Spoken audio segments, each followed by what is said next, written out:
God called Jesus a spirit of him in the Quran. So it's not the God that is communicating in Quran. It's the people who are giving out the false information out there. So the religion itself and Prophet Muhammad itself, they never said, oh, Jesus is not this or that. He is the spirit of God, and that is like 100% truth, and no one can change that. Jesus was born as a miracle. He's the spirit of God. He will return, and he is that's like out of all prophets, why did Allah chose Jesus to be returned? Like, this is the question. Like, I am a Muslim, and I'm never gonna say, oh, Jesus is just a normal prophet. No, he is something beyond. He's something very precious in Islam, that Allah chose him over Moses, Abraham, Isaac, Jacob, and we have got so many prophets, but Allah chose Jesus for the return. Like, there's a thing. So if you think about as a conscious Muslim, I would never disrespect or disgrade Jesus. I would never know the knowledge, but I'm never gonna like assume that Islam is bad or Prophet Muhammad was bad as well, because I know the fact that people create hatred in the name of religion, in the name of Islam, and they were like people who were not loyal to Prophet Muhammad. I like some things that you said. I'm getting out of breath. It's just I'm pregnant. I'm so sorry. That's all right. Let me give you a little break. But you said some very eye-opening things, that there's a reason why Jesus is born of a virgin, a reason why Jesus is the one who's going to come back, that he's the one who's chosen to do these things. There's something special about him. The question is, what is it? What is it about Jesus that he is the one who's born through a virgin, and is the one who's going to return and come back, right, on the day of judgment and unalive the Antichrist and stuff like that? There's something unique and special about Jesus, who is the only prophet who's called the Spirit of God. And Exactly. the Word of God. What is it about him? Now, And just to mention that he was called all of that in Quran. So yes, he was all of this is in the Quran. This is all in the Quran. Now, this is the thing. Have you ever read the Gospel before? Absolutely, yes. Because I grew up in Ireland, basically. Yeah. So I went to a Catholic school, all girls Catholic school in Longford, and I used to go. We had like a little Catholic. Are you Catholic, by the way? I'm not Catholic personally, but I know what you mean. Yeah, so we had like a little church, and I was always interested, and I always felt peace, to be honest. I'm not going to say I felt more peace in mosque than a church. I felt like it was all the same. We follow the same God, basically. We have absolutely same morals, same beliefs, everything. It's just the people that are below spreading all the hatred, doing things for money, and, it's just disgusting what they're doing. And they're not even loyal to Prophet Muhammad, because they're spreading false information about him, that he married a 9-year-old or a 6-year-old. That's false information. Like, it's contradicted itself. Like if you say that he came into this world to spread the right message, why would he just fool around marrying little girls and all that? That's not true. He didn't come to this world to marry little girls and stuff. He came into this world to spread the word of God, to spread. But Sister Bambi, that is something that the sources say he did, though. It's those sources. Let me tell you, those sources are literally sourced by the people that was against him, that didn't really like him. Are you Sunni or are you Shia, or what sect of Islam do you follow? Oh, you do know about Shia and Sunni? Yeah. I'm Shia, by the way, and Sunni. Makes sense. Makes sense. Something triggered my ears when you said that they say the ones who betrayed the prophet, they say that those people are good. I was like, and this is why I love Jesus. You know where I'm coming from. This is why I love humanity in Jesus. Because I'm a Shia. Okay. Because I know what Muslims actually did with the family of Prophet itself. Yeah. So this is why, we don't see things as black and white. Like, just pray to God 5 times a day, follow Prophet Muhammad, and you'll go to heaven. No. There's so many things in this world. There's so many things. And Jesus, can I show you something with what Jesus said? yeah, of course. He's pointing back to his uniqueness. Yeah. He says something like this. So this is in the Gospel of John. This is verse 35. It says, Jesus said to them, I am the bread of life. Whoever comes to me shall not hunger, and whoever believes in me shall never thirst. But I said to you that you have seen me, and yet you do not believe. All that the Father gives me will come to me, and whoever comes to me, I will never cast out. For I have come down from heaven, not to do my own will, but the will of him who sent me. And this is the will of him who sent me, that I should lose nothing of all that he has given me, but raise it up on the last day. For this is the will of my Father, that everyone who looks on the Son and believes in him should have eternal life, and I will raise him up on the last day. Now, Exactly. So what I understand from this verse is that he's asking your salvation. Okay, wait. I don't know the word. He's asking your salvation. So he's basically telling the world, you need to do good stuff and you need to return back to the God. And I will be there to protect you from. Well, he specifically says, not that you do good stuff, but even though that's a good thing, yes, but that's not what he's saying. He's saying, come to me. Come to me, exactly. He says, come to me, and if you come to me, you will never hunger, you will never thirst, because I will give you the food and the water that never runs out. Spiritually, he's going to make you spiritually full, complete. And you know why he said that? Because that time he was representing the Father, he was representing the God. That's why he said, I am here to represent God, and I will save you from all the bad things. That's why, because that time he was representing the whole message. Right. So do you think, let me ask you this, even as a Muslim, do you think that a prophet, a good Muslim prophet, could ever say, come to me and I will make sure you hunger and thirst no more? Or come to me and I'm the Son of God who will raise you up on the last day, on the day of resurrection? You think a prophet or something like that? If you ask me as a Shia point of view, like not as a Muslim, strict Muslim, if you ask me as a Shia Muslim point of view, we do have deities, like we do have people like Jesus in Islam. Like we don't take Prophet Muhammad as a normal human, like, you know how Muslims take that he was a normal human, came in. Like we don't take Jesus as a normal human. We don't take Prophet Muhammad as a normal human. And there's other people in like Shia Islam that are there for salvation. Like they're there to save you from hellfire. And then basically how you believe that like some of these figures like Muhammad and others have some divinity to them and they can give you salvation? Yes, exactly. And I do believe Jesus have it as well, to be honest, because they came into this world as a spiritual guide. They're not like us. They're not like humans. They were different than us. So they are the source of, what's the word? I keep forgetting things. Salvation. They're basically like there to protect us from hellfire and stuff. They're the figures that we need to follow and follow their path and stuff to reach the God, to reach the Father, as you say, Father. Wow.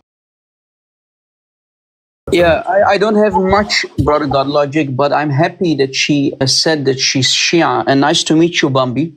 I want to correct something, what you probably didn't hear. And again, I have no hate to you. I just want to mention a source and I will go down. Yes. Here's a Shia source, since you're Shi'i, a Shia source where it says that Aisha was a young baby girl. Let me quote it. In Fadl al-Tabrasi, again, Al-Fadl al-Tabrasi, I'lam bi-A'lam al-Huda, volume 1, page 276, write it down, volume 1, page 276. It says, the wife of Muhammad, so it's talking about Aisha bint Abi Bakr.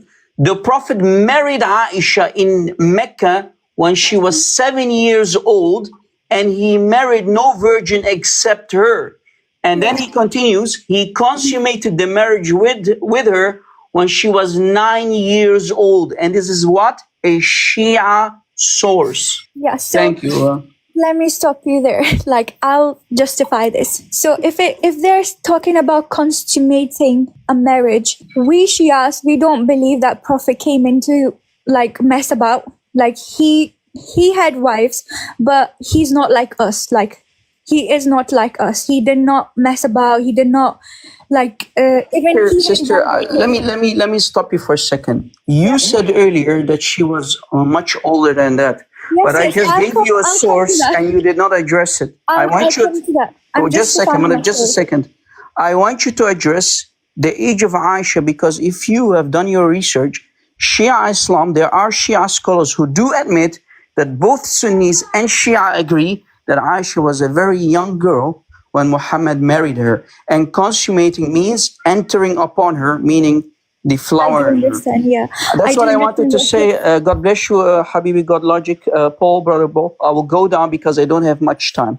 God Yes. bless. So, do you want me to like explain the situation or? I have a more detrimental position. Well, I'm more familiar with a more detrimental position against Shiaism, because it seemed to me that it's regardless about Aisha. You don't hold Aisha as high up as you hold Fatima, and the other. So back to your last point, who will intercede, who will save you from hell? I'm just telling this to Avery. They believe that Fatima is the queen of heaven, that she will be at the gates of hell, and she will look into the eyes of the Shia or people and say to Allah, this is from who man shayyani, or he's the one that actually from the Shia group, and he won't go to hell. So this is one of the instances that she last mentioned.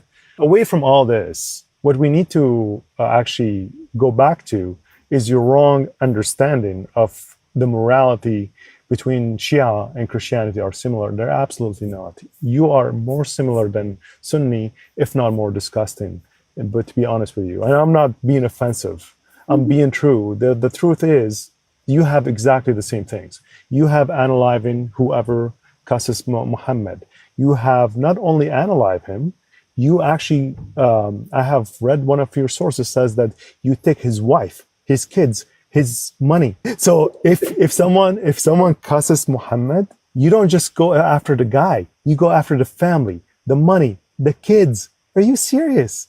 Who's better? I think Sunni is better. And then we talk about child marriage. And here's what's more detrimental. You believe Ali married this holy woman that's called Fatima, except what you don't know, that Fatima, according to some of your sources, she was 9 years old too. So it doesn't matter if Aisha is 20 or 30 or 100 years old. You believe the higher person to you, Fatima, You know what the age is 9 years old. Well, coming back to Fatima, do you know the age of Ali when she got married to Fatima? It's irrelevant. No, it's not irrelevant. You know, the whole discussion and comparison. So you wait, hold on. So you agree that she was 9 years old? Bro, I wasn't alive that time. I'm not sure. There's so many things. Here, There's so many sources. Do you know Arabic? No, there's so many sources. Let me just talk. Okay. I was going to show you the source. Yeah, let me talk. Well, Sunnis show their sources that Aisha was 9. Shias, like they have different sources. They have different things. But do you want me to answer for Aisha, or do you want me to answer for Fatima to Zahra first? Up to you. Up to you. So actually, the best thing to do is to tell me who's your marja. You tell me who's your marja, I'll understand everything without even you saying anything. No, Paul, first of all, you know, you are taking different kind of like people. Like there's different kind of, I know for a fact because I lived in Ireland, I know for a fact that there's different kind of Christians as well with different, they're Roman Catholics, they're Pentecost, they're, in England, there are different kind of Christians with different beliefs, and they contradict each other. So, if you're attacking morality, sorry, excuse me, not on morality. Yeah. So if you're no, I want you to confirm this. I don't believe none of the Christian denominations contradict each other on morality. Well, I don't believe in Marja system. I'm that kind of a Shia. I don't believe in Marja system, and I've not gone into so deep into that as well because obviously I've grown into the West. I don't really know what's going on in the East or how they're taking like Islam to benefit themselves and to grow and to like be rich and stuff. I'm not sure what's happening. But could we understand this a little bit more then? But I can answer you. Where did the Aisha. Shiaism come from? Did it come from Ireland, or did it come from the East, where the whole split happened? Well, you don't let me complete the. I'm confused because you're confusing me. I cannot pin you down to anything. Then that means whatever I'll bring answer you. on Aisha first. Do you want me to Sure, answer on Aisha? I'll meet up. Sure, I'll meet up. Okay, so first of all, about Aisha, we Shia do not believe that she was 9. We Shia believes that she was 18 and she was a divorcee as well. And how Rasulullah married her is that Abu Bakr basically told Rasulullah that, this is the Shia source, basically. I'm not sure. Sunnis are going to come for me for this. They're going to call me things and come for me. But I'm going to go straight into the fact, okay? Basically, Abu Bakr came to Rasulullah's door and said, if you do not marry this girl, I don't want her. Because according to Shia, she wasn't a very righteous woman. And that's why Rasulullah called her the mother of the Ummah, because when he's gone out of this world, like when he's passed away, he didn't want Muslims to see her other than mother, other than anything else other than mother, and don't like sexualize her or do things with her. That's why he called her a mother, basically. That's what we think. And we have different sources on this, like we Shias. And about her age, we do not take narrations and things from books, because we know that people can write false things in the books. We know. We actually go by the history. We do certain things. We calculate. So there's like few Shia scholars who calculated her age according to her big sister, the date of the hijrah and everything. And she was about 18 or 19 years old. And about the hadith that it's narrated that she was 6 or 7, it's narrated by her. So we do not take her word, because we think that she wasn't loyal to Prophet Muhammad, and Prophet Muhammad just married. But quite honestly, I don't think this is a fruitful conversation anyways, because you just told me that you don't believe in any books, so it doesn't matter what you say anymore. I think what we need to do is to discuss what you believe in, which book you believe in, which is the Quran. So treat you as a Quran only. I think it's a futile conversation at this point. You just affirmed that you believe in no books. That means everything you're saying is coming out of your, imagination. So we can't take. Sorry, let me try to finish this. I believe in facts. I believe in spirituality, basically. Okay, then let's do that. Let's do that then, instead of imagination. Right? I don't think so. For me, Jesus or Prophet Muhammad came into this world just to marry girls and do bad things. They came to this world to spread humanity, basically. Okay, that's not humanity though. Let's talk about that then. Let's talk about that instead of telling me you're fork-tongued. You're telling me that you don't believe in books, but then you're bringing something perhaps from your imagination. Because and then now the same. Please, okay. How do you want me to believe the then you believe in the Quran, right? Let's just stay on the Quran. Yeah, correct? I do believe in the Quran. Okay, then let's see if the morality of the Quran matches with the morality of Christianity. I think that's the best way to do this, right? Right? Of course, yeah. Go on. Okay, perfect. So let's forget about all this because it doesn't matter. So you don't believe that we have the same God, like the God that came? No. Well, that's sad, because it is, honestly. It is. Okay, well, that's what we're examining, baby. We can show you why we're saying that how the morality of the God of the Bible is completely different than the morality of the God of the Quran, and they can't be the same. They can't be the same deity by that standard. Just can't. If God in the Bible says this is abhorrent, I hate this action, right? But the Quran allows this same action. That's not. Actually, that's a good start, Avery. Sorry to cut you off. Do you guys online, do you guys go live every single day? We go live all the time. All the time. Is it possible if I come live with you tomorrow? Absolutely. Before you leave, because actually Avery hit Because the nail on my its head. husband is actually coming back from work and he'd probably like go mad. I'm pregnant and arguing, debating, he's gonna go mad. I promise you, Bambi. Debating to I them. promise you, Bambi. There's something that Avery hit on the head, like it can be done in 30 seconds. God have said in the Old Testament that if a married woman get divorced and marry another man, and then wants to go back to her old husband, that'll be an abomination in the eyes of the Lord. So this what Avery was head on. Like this is exactly that something that God have detested the God of Abraham. But yet Muhammad comes and say it's necessary if a woman wants to go to her old husband that she goes and have intercourse with another man. This is in the Quran and the Hadith. But No, that's it's in the Quran. So that being said, that's false. that's That's where you're getting your information wrong. I swear to God, that's not what he said. He said, if you get divorced from your current husband and you think you can reconcile, you do not have to marry another man. That's so bad. Like this is misinformation. I swear to God, you can go back to this. which do you read? Which Quran do you read? So I can. It's in the I mean, you read the Quran that is imaginary, or do you read the same Quran that? Let's do this. Let's do this. So I don't want to get in trouble. Do you want me to bring sources tomorrow? I'll bring sources. Yeah, Bambi. Yes, please. Yeah, come back tomorrow. Bring what you have. Bring some sources, and we'll be able to talk about it. Okay. Okay. Thank you very much. It was really nice talking to all of you. You too. Take care of yourself. God bless you. You and the baby.